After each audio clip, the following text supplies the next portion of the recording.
গ্রামের মানুষরা নিত্য নতুন বাজার খেয়ে থাকে, আর হঠাৎ করে যদি বস্তা ভর্তি বাজার চলে আসে বাড়িতে, তাহলে তো মনে করতে হবে হয়তো ঈদ চলে এসেছে, আর নয়তো নতুন কোনো অনুষ্ঠান। আসসালামু আলাইকুম এভরিওয়ান, সবাই কেমন আছেন? ঈদ কিন্তু চলে আসলো, হাতে গোনা আর দুদিন হয়তো আছে। আমরা বাঙালিরা চাঁদ দেখার উপর নির্ভর করে ঈদ পালন করি, তাই না? তার জন্য আনুমানিক দুদিনের কথাই বললাম। আর এদিকে সকালবেলা নিহানিশার বাবা ঘুম থেকে উঠে চলে গিয়েছিল আমার শ্বশুরের সাথে। তো ভাবছিল আর কি, বাজার করতে গিয়েছে বাজারে।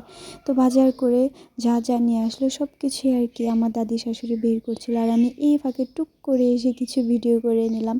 আর ঈদের বাজার বলাই বাহুল্য, অনেক কিছুই করতে হয়, যেহেতু ঈদের দিন বা ঈদের পরে হোক বাড়িতে অনেক মেহমান আসবে।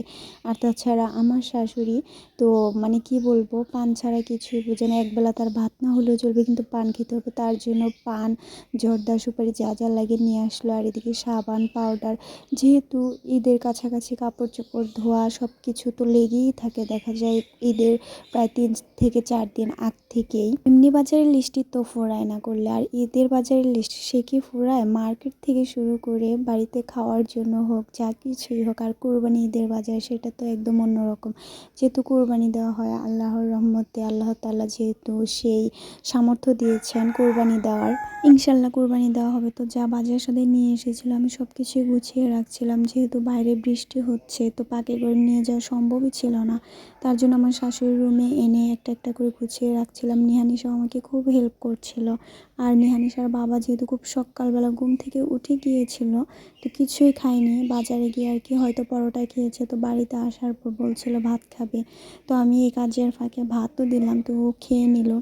আর বৃষ্টির জন্য যখন আমি সব কিছু পাকে করে নিতে পারিনি, গুছিয়ে রেখেছিলাম কিছু। আর পেঁয়াজ রসুনগুলো ওই ছালার মধ্যেই ছিল বস্তা ভর্তি, তো পেঁয়াজ রসুনগুলো আবার গিয়ে নিয়ে আসলাম। নিহানিশার বাবাকে বলেছিলাম যে দিয়ে যা পাকে করে, কিন্তু দিয়ে গেল না। আসলে অনেকটা ওজন ছিল, যে জন্য আমার আনতে খুবই কষ্ট হচ্ছিল।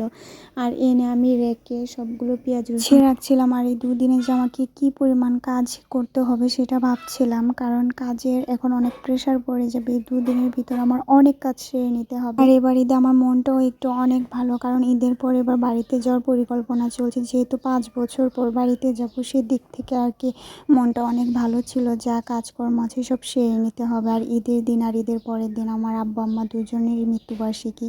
তো আমি আর কি সেসব চিন্তা করতেছিলাম যে কিভাবে কবে যাব। এখনও যেহেতু দিনক্ষণ ঠিকই হয়নি যে ঈদের 2 দিন পরেই যাব না 3 দিন পর যাবো। আর যেহেতু আবার বাড়ি থেকে এসে আবার আমাকে গাজীপুর চলে যেতে হবে, তো সেই দিক থেকে দেখা যাবে যে ঈদের পরের দিনই হয়তো বা সিদ্ধান্ত নেওয়া হবে যে আমরা কবে বাড়িতে যাব আমাদের।